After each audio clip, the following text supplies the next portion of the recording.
Black and white நேயர்களுக்கு வணக்கம். அரசியல் சூத்திரம் நிகழ்ச்சியில் அரசியல் விமர்சகர் பொன் வில்சன் சார் நம்முடன் இணைந்திருக்கிறார். வணக்கம் சார். வணக்கம். தேசிய ஜனநாயக கூட்டணி உள்துறை அமைச்சர் அமித்ஷா ஒரு ஆங்கில தொலைக்காட்சி உச்சி மாநாட்டில் பேசும்போது தமிழ்நாட்டில் என்டிஏ கூட்டணியில் பெரிய அண்ணன் அதிமுக தான் அப்படின்னு சொல்லியிருக்காரு. அமித்ஷா கொஞ்சம் அதிமுகவுடைய தன்மையை இப்போ புரிந்து பேச ஆரம்பித்திருக்கிறாரா?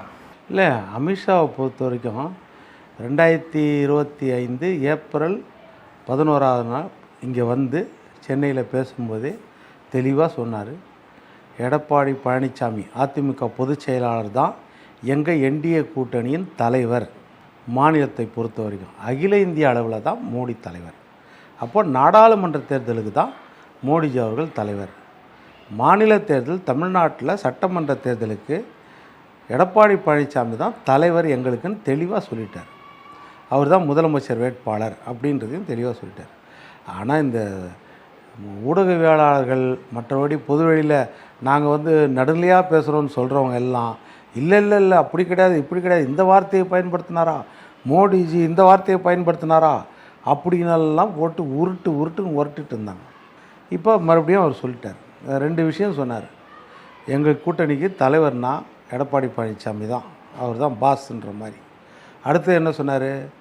நாங்கள் தாவேக்காகிட்ட பேச்சே நடத்தலை, அந்த மாதிரி பேச்சே கிடையாது, அவங்க கூட சேர்ந்தால் எங்களுக்கு தான் நெகட்டிவு, அப்படி விஜய் கட்சி கூட அப்படின்றது தெளிவாக சொல்லிட்டார். அதனால் தமிழ்நாட்டை பொறுத்த வரைக்கும் திமுகவின் அலங்கோல ஆட்சி, இந்த ஆட்சி போன தடவை ஒரு அசந்தரத்தில் வந்துச்சு ஆட்சி. ஏன்னா அந்த தேர்தல் வாக்குறுதி இவர் கொடுத்தது, முதல் முறையாக ஸ்டாலின் முதலமைச்சர் வேட்பாளர்ன்றது, மிகப்பெரிய ஆளுமை ஜெயலலிதா மறைவு, கட்சியில் குழப்பம் அதிமுகவில். இதற்கு மேலே பார்த்தீங்கன்னா 10 வருஷம் தொடர்ந்து ஆட்சியில் இருந்திருக்காங்க. ஒரு கிட்டத்தட்ட 2 தலைமுறை தாண்டி எம்ஜிஆர் காலத்துக்கு பிறகு 10 வருஷம் தொடர்ந்து ஒரு கட்சி ஆட்சியில் இருந்தபோது இயற்கையாக ஒரு அதிருப்தி நிலவும். அந்த அதிருப்தியை அறுவடை செய்யக்கூடிய இடத்துல திமுக இருந்துச்சு. அப்படி இருந்து கூட ஏதோ சொற்ப வாக்கு வித்தியாசத்தில் சொற்ப தொகுதிகளில் தான் அவங்க முன்னாடி வந்தாங்க. நீங்கள் நல்லா பார்த்தீங்கன்னா தெரியும், 75 தொகுதியில் திமுக தோற்கடிக்கப்பட்டது. 75 தொகுதியில் அதிமுக கூட்டணி தான் ஜெயிச்சுது 2021 தேர்தலில். பெரிய ஆளுமை இல்லாத நேரத்திலேயே சரி. அப்புறம் கிட்டத்தட்ட 1,98,000 ஓட்டு, 2 லட்சம் ஓட்டு வச்சுக்கோம், 2 லட்சம் ஓட்டு வித்தியாசத்தில் தான் 43 தொகுதிகள். ஒரு தொகுதிக்கு 1000, 500, 2000, 3000, 5000 பார்த்தீங்கன்னா 43 தொகுதிகள் மொத்தமே டோட்டல் கூட்டினா வித்தியாசம் 2 லட்சம் தான் வரும். அந்த வித்தியாசத்தில் தான் தோக்கினாங்க. அப்போது நெக் டு நெக் தான் போன தடவை ஃபைட் இருந்துச்சு அப்படின்றத நம்ம பார்க்குறோம். அதனால் இந்த இடம் என்னென்னா 5 வருஷம் அதிருப்தி இருக்குது திமுக மேலே, மிகப்பெரிய அதிருப்தி. அப்போ அதிமுக கூட்டணி தான் வெல்லும். அடுத்து என்னென்னா அதிமுக தான் தமிழ்நாட்டை பொறுத்த வரைக்கும் பலமிக்க கட்சி. தனித்தனியாக எல்லா கட்சியும் நின்றுச்சுன்னு வச்சுக்கோங்க. உதாரணம் சொல்கிறேன், தனித்தனியாக இருந்தால் யாருக்கு அதிக ஓட்டு இருக்கும்? கண்டிப்பாக அதிமுகவுக்கு தான். ஏன்னா திமுக இது வரைக்கும் பரீட்சை செய்து பார்த்ததே கிடையாது, தனித்து நின்றதே கிடையாது. அவங்க தனித்து நிற்காமல் எல்லா கூட்டணியில் தான். அவங்க தனியாக ஓட்டு எவ்வளோன்னே தெரியாது. ஆனால் அதிமுகவை பொறுத்த வரைக்கும் தனி ஓட்டு எவ்வளோன்னு தெரியும். அதனால் கடந்த காலத்தில் பார்த்துட்டோம். அது ஓட்டு குறையும் கூடும். ஆனால் அதிமுக தனியாக நின்று காமிச்சிருக்குது. 234 தொகுதியிலையும் இரட்டலை சின்னத்தில் நின்று, 40 தொகுதியிலையும் பாண்டிச்சேரி உட்பட நாடாளுமன்ற தேர்தலில் இரட்டலை நின்று காமிச்சிருக்குது. அதனால் அவங்க வாக்கு சதவீதம் தெரியும். 1-2 முன்ன பின்ன இருக்கலாம். நீங்கள் 1-2 பேர் கூட சேர்ந்தாங்க, இரட்டையில் நின்றாங்கன்னு சொல்லலாம், தனி அரசுக்காரன். அதெல்லாம் பெரிய செல்வாக்கு கூட கிடையாது.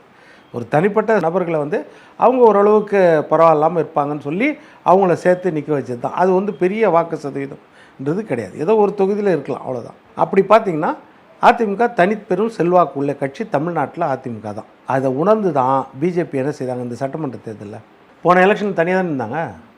இந்த சட்டமன்ற தேர்தலில் எதுக்கு இத்தனைக்கும் அவங்க கூட அதிமுகலேருந்து வெளியேற்றப்பட்டவர்களும் அவங்க கூட இருந்தாங்கல்ல.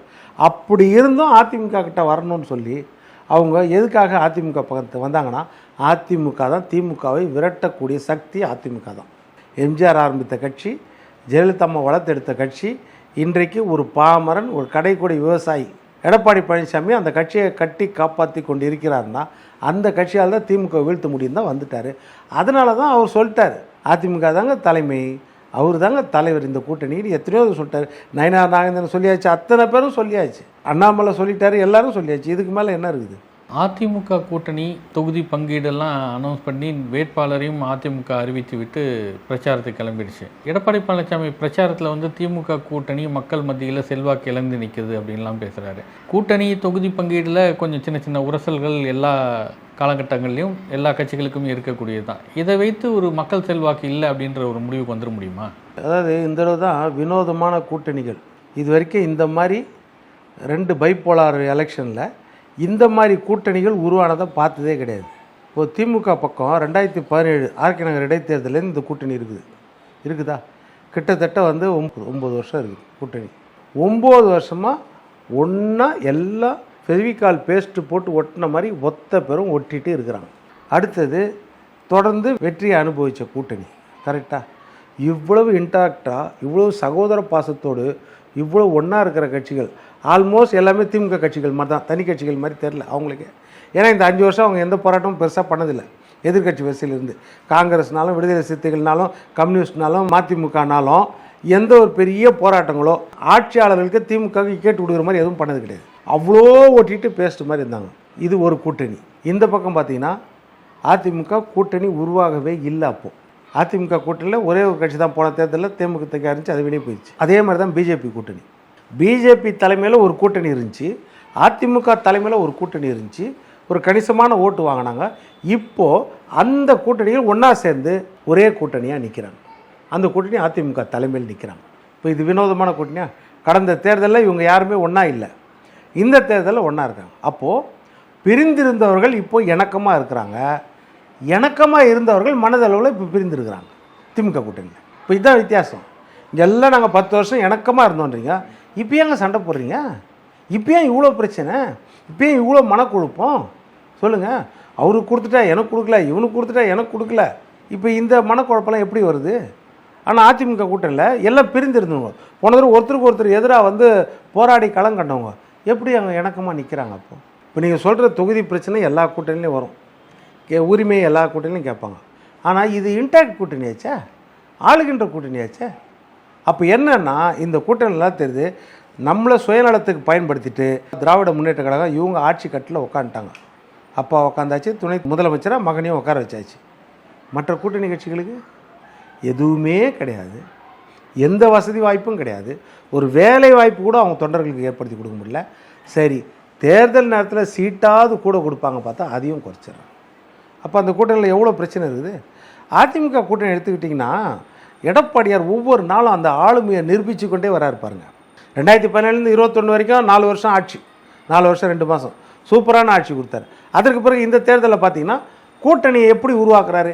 இல்லாத நேரத்தில் கூட கூட்டணியே யாரும் வரமாட்டாங்கன்னு நினச்ச நேரத்தில் கடகடன்னு கூட்டணி உருவாயிடுச்சு. பிஜேபி வந்துச்சு, பாட்டாளி மக்கள் கட்சி வந்துச்சு, தமிழ் மாநில காங்கிரஸ் வந்துச்சு, அப்புறம் பார்த்திங்கன்னா அம்மா மக்கள் முன்னேற்ற கழகம் உள்ளே வந்துருச்சு. அத்தனை கட்சிகளும் பிரிஞ்சு இந்த ஏசி சண்முகம் முதற்கொண்டு, ஜான் பாண்டியன் முதற்கொண்டு, ஜெகன்மூர்த்தியார் முதற்கொண்டு அத்தனை பேரும் உள்ளே வந்தாச்சு. பாரிவேந்தர் எல்லாருமே உள்ளே வந்தாச்சு. எல்லோரும் ஒன்றா இருக்கிறாங்க. இந்த நேரத்தில் அடுத்தது என்ன செய்கிறாரு பாருங்க, ஜெயலலிதா அம்மா எப்போவுமே எப்படின்னா அவங்க எல்லாத்துலேயும் முன்னாடியே அறிவிச்சுருவாங்க. பிரச்சார பிளானாக முன்னாடியே போட்டுருவாங்க, தொகுதிகள் ஒதுக்கீடாக முன்னாடியே பண்ணிவிடுவாங்க, வேட்பாளர் அறிவிப்பாக முன்னாடியே பண்ணிவிடுவாங்க, தேர்தல் வாக்குறுதியாக முன்னாடியே பண்ணிவிடுவாங்க, எல்லாத்தையும் அட்வான்ஸாக பண்ணுவாங்க. இப்போ எடப்பாடியார் அதே ஃபார்முலா, தன்னுடைய வழிகாட்டியாக இருந்த தன்னுடைய தலைவியாக இருந்த ஜெயலலிதா அம்மாவுடைய அந்த ஃபார்முலாவை அப்படியே ஃபாலோ பண்ணுறாரு. எல்லா சிச்சுவேஷன்லேயும் அவர் என்ன செய்கிறாரு, அட்வான்ஸாக இருக்கிறாரு. தேர்தல் வாக்குறுதிகள் பார்த்திங்களா, தேர்தல் வாக்குறுதிகள் எப்படி ஃபஸ்ட்டு 5 கொடுத்தாரு, அடுத்த 5 அடுத்த 5 கொடுத்தாரு, இப்போ மொத்தத்தையும் வெளியிட்டார். அதே மாதிரி தொகுதிகள் எண்ணிக்கை யார் யாருக்கு எவ்வளோ தொகுதி ஒரே நாளில் முடிச்சிட்டாங்க, 24 மணி நேரத்தில் முடிச்சிட்டாங்க. அதுக்கு அடுத்தது எந்தெந்த தொகுதி ஐடென்டிஃபை பண்ணுறது உடனடியாக முடித்தாங்க. அடுத்து என்ன செய்தார், 23 வேட்பாளர்கள் உடனடியாக அறிவித்தார். அடுத்து 127 வேட்பாளர்கள் உடனடியாக அறிவித்தார். 150 வேட்பாளர்கள் அறிவிச்சாச்சு. எல்லோரும் அவங்கவுங்க தொகுதியில் போய் பிரச்சாரம் பண்ணிப்பாங்க. ஆனால் நாங்கள் ஒன்றாவே இருக்கிறோம், ஒன்றாவே தான் இருக்கிறோம் அப்படின்னு சொல்லியிருந்தவங்க இன்றைக்கு வரைக்கும் அவங்களால இறுதியாக அறிவிக்க முடியல. இதில் கூட்டணியில் இருக்கிறவங்க என்னென்ன பேசுகிறாங்க பாருங்கள். இன்றைக்கும் கூட்டணி தொகுதி கொடுத்தாச்சு, எல்லாம் கொடுத்தாச்சு. இப்போது வைகோ கட்சியில் என்ன சொல்கிறாரு, அவைத்தலைவர் தான் தலைவர் ஒரு கட்சிக்கு, அர்ஜுன்ராஜ் என்ன சொல்கிறாரு, நாங்கள் சிரிச்சிட்டே அழுதுட்டு இருக்கிறோம் இந்த கூட்டணியில். இது எவ்வளோ பெரிய வார்த்தைங்க. எங்களுக்கு அப்பேற்பட்ட, அதாவது நாடாளுமன்றத்திலே ராஜீவ்காந்தி ஏன் ஓடுகிறீர்கள், நான் வள்ளிப்புலி பேசுகிறேன், என் பேச்சை கேட்டு ஓடுங்கன்னு சிம்ம சொப்பனமாக எல்லாருக்கும் நின்ற வைகோ கட்சியில் அவர் புழுங்குறாரு. சிலர் சிரிப்பார், சிலர் அழுப்பார், நாங்கள் சிரிச்சுக்கிட்டே அழுகிறோம் அப்படின்னா எங்களுக்கு அழுவுறதுக்கும் இந்த கூட்டணியில் உரிமை கொடுக்கல, சிரிக்கிறதுக்கும் எங்களுக்கு உரிமை கொடுக்கல. வேறுபட்ட அடிமை கூட்டணியில் இருந்து என்ன சார் செய்ய போகிறீங்க? 3 முறை 4 முறை பேச்சுவார்த்தை நடக்கலாம், ஜனநாயகம் இருக்குதுன்னு அர்த்தம் அப்படின்னு அமைச்சர் சிவசங்கரன் சொல்கிறாருல்ல. ஆமாம், யாருக்கு ஜனநாயகம் இருக்குது? இப்போ நான் தான் கேட்குறேன், நான் எல்லா இடத்துலையும் அதான் சொல்லுவேன். இப்போ ஒரே ஒரு உதாரணம் சொல்கிறேன். கம்யூனிஸ்ட் தலைவர் சண்முகம் என்ன சொன்னார்? அவர் தலைவராக அவர் பதவி ஏற்கும்போதே கே பாலகிருஷ்ணன் மாற்றி சண்முக தலைவராக போடும்போது சுதந்திர இந்தியாவில் ஒரு மாநிலத்தில் குறைவான சீட்டுங்களை வாங்கிக்கின்னு நாங்கள் தேர்தலை சந்தித்த ஒரே தேர்தல் 2021 தேர்தல், ஒரே கட்சி திமுக தான். அந்த கூட்டணியில் தான் அட்ஜஸ்ட் பண்ணிட்டு நாங்கள் இருந்தோம். ஆனால் எங்கள் ஓட்டில்னா திமுக ஆட்சி கட்டிலே உட்கார முடியாது. இனிமேல் இந்த மாதிரி குறைவான சீட்டுக்கு நாங்கள் நிற்கவே மாட்டோம். அவர் சொன்னவர் 4 கட்டம், ரொம்ப ஜனநாயக கட்சி இல்லை திமுக, 4 கட்டமாக போய் பேசினாங்க. முதல் கட்டம் பிப்ரவரி 26 போய் பேசினாங்க. பேசும்போது சண்முகம் ஐயா என்ன சொன்னார்? போன தடவை 6 சீட்டு கொடுத்தீங்க, இந்த தடவை 12 சீட்டு கொடுக்கணுன்னு. டிஆர் பாலு என்ன சொன்னார்? 6 சீட்டு கொடுத்தோம்ல, இந்த தடவை 5 தான் கொடுப்போம், 5 தான் கொடுப்போம், இஷ்டம் இருந்தால் வாங்கிக்கோங்க, வேணா போய் பேசிட்டு வாங்க, மறுபடியும் கூட யோசிச்சுட்டு வாங்க. சரி, 2 பேருமே யோசிக்கலாம் அப்படின்னு வெளியே வந்தாச்சு. 2ஆம் கட்டத்துக்கு போகிறாங்க பேச்சுவார்த்தைக்கு. இப்போ நீங்கள் சொன்னீங்களே, யார் சொன்னீங்க? ஜனநாயகமாக சொன்னாருன்னு சிவசங்கர் சொன்னார்ல. 2ஆம் கட்ட பேச்சுவார்த்தை கூப்பிட்டாங்க. அப்போ சண்முகம் ஐயா சொல்கிறார், ஜனநாயக முறைப்படி 12 கேட்டோம்ல, இப்போ நாங்கள் 10 குறைச்சிக்கிறோன்னாரு. 10 குறைச்சிக்கிறோம், நீங்கள் கொஞ்சம் ஏறி வாங்கன்னாரு. அப்படியா, நீங்கள் குறைச்சிக்கிட்டீங்களா, நாங்கள் 5 தான் கொடுப்போம். யார்? டிஆர் பாலு சொல்கிறார், நாங்கள் 5 தான் கொடுப்போம். 3ஆம் கட்ட பேச்சுவார்த்தைக்கு வராங்க 10ஆம் தேதி. 3ஆம் கட்ட பேச்சுவார்த்தைக்கு வரும்போது, ஐயா 12 கேட்டோம், அடுத்தது 10 கேட்டோம், இப்போ கேட்குறோம் 8 கொடுங்க, போதும், எங்களுக்கு 8 போதும். எது? ஜனநாயக முறைப்படி அவர் கேட்குறாரு. நம்ம பிஜேபிக்கு எதிராக இருக்கிறோம், அந்த பொது கொள்கை, அதனால் நாங்கள் விட்டு கொடுக்குறோம். 12 வேணாம், 10 வேணாம், 8 கொடுங்க. அவ்வளோ இறங்கி வந்துட்டிங்களா? சரி, நாங்கள் 5 தான் கொடுப்போம். டிஆர் பாலு சொல்கிறார், 5 தான் கொடுப்போம். இப்போ என்ன செய்கிறாங்க? அடுத்தது 4ஆம் கட்ட பேச்சுவார்த்தைக்கு வராங்க. 4ஆம் கட்ட பேச்சுவார்த்தை 22ஆம் தேதி. 4ஆம் கட்ட பேச்சுவார்த்தையில் என்ன சொல்கிறாருமா? 12 கேட்டோம், சண்முகம் ஐயா சொல்கிறார், 12 கேட்டோம், 10 கேட்டோம், 8 கேட்டோம். ஐயா இப்போ கடைசியாக கேட்குறோம், கொடுத்த அந்த 6 மட்டும் கொடுங்க. திமுக ஜனநாயக கட்சின்னு சொல்கிறீங்களே, 6 மட்டும் கொடுங்க, அந்த கொடுத்த 6 கொடுங்க. நீங்கள் அவ்வளோ இறங்கி வந்துட்டீங்களா? சரி, டிஆர் பாலு சொல்கிறாரு, நாங்கள் 5 தான் கொடுப்போம், இஷ்டம் இருந்தால் முதலமைச்சரை பார்த்து பேசிட்டு போங்கன்றாரு. சரி, முதலமைச்சர் போய் பார்த்தாலாவது இது தீர்வு கிடைக்கணும். சண்முகம் ஐயா முதலமைச்சரை பார்க்குறாரு, கம்யூனிஸ்ட் தலைவர். என்னம்மா சொன்னாங்க? வாங்க வாங்க வாங்க ஐயா, என்ன சொன்னாங்க? ஐயா நாங்கள் 12லேருந்து 6க்கு வந்துட்டோம், 12 கேட்டோம், போன தடவை கொடுத்தா அதே 6ஐயாவது கொடுங்க. நாங்கள் பழைய பென்ஷன் திட்டம், அதுக்கு பெரிய போராட்டம் இல்லை, ஆசிரியர்கள் போராட்டம், மருத்துவர்கள் போராட்டம், செவிலியர்கள் போராட்டம், சத்துணவு பணியாளர்கள் போராட்டம், அங்கன்வாடி ஊழியர் போராட்டம், அப்புறம் தூய்மை பணியாளர் போராட்டம், சாம்சங் போராட்டம், எந்த போராட்டத்துக்கும் உங்களுக்கு பெரிய இக்கட்டை நாங்கள் கொடுக்கல. நாங்கள் ஏதோ ஜெயிலில் போய் உட்காந்து உங்களுக்கு புல்லு. அப்படி இருக்கும்போது அட்லீஸ்ட் அந்த 6ஐயாவது எங்களுக்கு கொடுங்கயா. அப்படியா? அப்படி சொல்கிறீங்களா? சரி, ஒன்று செய்கிறேன் நான், வேணா. யார்? முதலமைச்சர் ஸ்டாலின் சொல்கிறார், 5 தான் கொடுப்பேன், போய் உங்கள் நிர்வாக குழு செயற்குழுவில் எல்லாம் பேசிட்டு வாங்க. அவர் போனாங்க, போய் பேசிட்டு வந்தாங்க. வேறு என்னய்யா, 5 தான் கொடுக்க முடியும், இஷ்டம் இருந்தால் இருங்க, இல்லைனா போங்க, அதுதானே கணக்கு. இப்போ 5 வாங்கி கையெழுத்து போட்டு வந்துட்டாங்கல்ல. இதுதான் ஜனநாயகமா?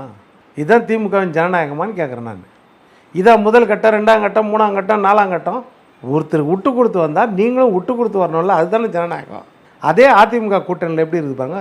இதே மாதிரி பேச்சுவார்த்தை அங்கேயும் நடந்திருக்கும், அங்கேயும் உரிமையை கேட்டிருப்பாங்க, எல்லா கட்சியும் கேட்டிருக்கோம். எந்த அளவுக்கு சுமூகமாக அங்கே முடிஞ்சது பாருங்கள். 1-2 பிரச்சனை வரதா செய்ய, இல்லைன்னு சொல்ல, எந்த அளவுக்கு அங்கே சுமூகமாக முடிஞ்சுது, அதுதான் முக்கியமாக நம்ம பார்க்கணும். இன்றைக்கி இந்த கூட்டணியில் எல்லா பக்கமும் பிரச்சனை. காங்கிரஸில் எந்த அளவுக்கு பிரச்சனை வந்துச்சு நீங்களே பார்த்தீங்களே. தமிழக வாழ்வுரிமை கட்சி வேல்முருகன் வெளியே போயிட்டார். தனி அரசு ஐயா கொங்கு இளைஞர் பேரவை கூப்பிட்டு வச்சு கடைசியாக என்ன செய்தீங்க? அந்த ஒரு சீட்டும் கொடுக்க முடியாதுட்டீங்க.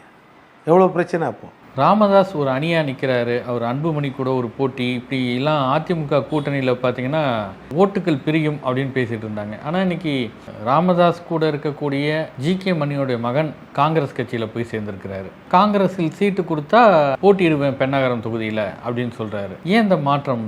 ராமதாஸ் ஒரு வலுவாக இருக்கார், அன்புமணியோட வாக்குகளே பிரிக்கிறது அளவுக்கு சக்தி இருக்குதுன்னா ஏன் இங்கேருந்து போகணும்? தமிழ்குமரன். திமுக எப்படி கட்சிகளை உடைக்கும்ன்றதுக்கு நிறைய உதாரணங்கள் கடந்த காலத்தில் சொல்லலாம். இப்போ வந்து சமீபத்திய உதாரணங்கள் வந்து 2 சொல்லலாம். இப்போ அதிமுகவில் குழப்பம் அடைஞ்சதுக்கு காரணம் யார்? எல்லாம் அப்படியே அந்த நேரத்தில் பார்த்துன்னு இருப்போம். அதை தெரிந்து தான் ஐயா எடப்பாடி பழனிசாமி அவர்கள் ஓபிஎஸ்ஸை வெளியேற்றினார். ஏன்னா கட்சிக்குள்ளேயே இருந்து குடி பறிச்சிட்டு இருக்காரு அப்படின்றது. இது யார் பின்னாடி இருக்கிறாங்க அப்படின்னா இன்னொருத்தர் பிஜேபியை காரணம் காட்டினாங்க. ஆனால் உண்மையில் யார் பின்னாடி இருந்திருக்காருன்னு ஒவ்வொன்றா கொஞ்சம் கொஞ்சமாக வெளியே வருதா? இப்போது வைகோ வெளியே போகும்போது திமுகவை விட்டுட்டு வைகோ மிகப்பெரிய ஊர்வலம் வண்ணாரப்பேட்டில் ஏழுமலை நாயக்கர் ராயபுரத்தில் அவர் தலைமையில் ஆயிரக்கணக்கான மக்கள் ஊர்வலம்னா அந்த ஊர்வலம் எந்த வழியாக போகணுன்னா அண்ணா அறிவாலயா வழியாக போகணுன்னு சொல்லிட்டு அப்போது ஆட்சியில் இருந்தது அதிமுக ஜெயலலிதா மாதிரி தான். அண்ணா அறிவாலயம் போல வழியாக போகணுன்னா ஜெயலலிதாமா அனுமதிக்கலை. எனக்கு எதிர்க்கட்சியாக இருந்தாலும் அங்கே ஒரு வன்முறையோ ஒரு கலவரமோ நடக்க நான் அனுமதிக்க மாட்டேன்னு மாற்றுப்பாதையை கொடுத்துட்டு அந்த இடத்துல போலீஸ் பாதுகாப்பு போட்டாங்க. ஆனால் இன்றைக்கி திமுக அரசாங்கம் என்ன பண்ணுச்சு? அதிமுக அலுவலகத்தை பூட்டை உடைச்சி கடப்பாரியை வச்சு காலால் எட்டி உதைச்சி அதை திறந்து உள்ளகிற டாக்குமெண்ட்லாம் தூக்கின்னு போகிற அளவுக்கு உதவி செய்ததா இல்லையா? அப்போது கேட்டால் பிஜேபின்னு இருந்தாங்க. இவங்க எந்த அளவுக்கு உதவி செய்ய இன்றைக்கி வரைக்கும் அந்த வழக்கில் என்ன கைது செய்யப்பட்டதா? யார் குற்றவாளிகள்ன்றது முயற்சி பண்ணி பார்த்து கடைசியாக அவர் எங்கே போய் சேர்ந்தார்? மனோஜ் பாண்டியனாலும் வைத்தியலிங்கனாலும் ஓபிஎஸ்னாலும் லைனாக திமுகவில் போய் சேர்ந்தாங்க. இது அந்த வரலாறு. இப்போ பார்த்தோன்னே தெரிஞ்சிச்சு அவருக்கு யார் தலைவர், உண்மையான தலைவர், ரகசிய தலைவராக இருந்தவர் இப்போ வெளிப்படை தலைவர் ஆகிட்டார். தளபதி ஸ்டாலின் தான் அவருக்கு தலைவர், உதயநிதி தான் அவருக்கு தலைவர், ஓபிஎஸ்க்கு முடிஞ்சு போச்சு. அதே மாதிரி எடுத்திங்கன்னா கடந்த காலத்தில் பார்த்திங்கன்னா பாட்டாளி மக்கள் கட்சி பிரிக்கும் போது ஐயா ராமதாஸ் என்ன சொன்னார்? 2 விஷயம். அதாவது எல்லாமே ஜிகே மணி தான் அப்படின்ற ஒரு இதில் இருந்தது. அவர் மகன் தமிழ்குமரனுக்கு இளைஞர் அணி பதவி கொடுக்கும்போது அன்புமணி எதிர்த்தார். அதனால் அந்த பதவி கொடுக்காமல் இருந்தோம், நிறுத்தி வச்சிட்டோம். அப்படி இதுதான் முதல் ரீசன் அவர் சொன்ன காரணங்களில். அதற்கு பிறகு தான் 2024 கூட்டணி வச்சது, பிஜேபி கூட கூட்டணி வச்சது, இதெல்லாம் அதுக்கு அடுத்த காரணங்கள், அப்புறம் துணை காரணங்கள் தான். ஆனால் அன்புமணியை நான் கொண்டு வந்து தப்புன்னு சொல்லிவிட்டு அந்த இடத்துக்கு இப்போது நம்ம அவருடைய மகள் காந்தியை உட்கார வச்சிட்டார்.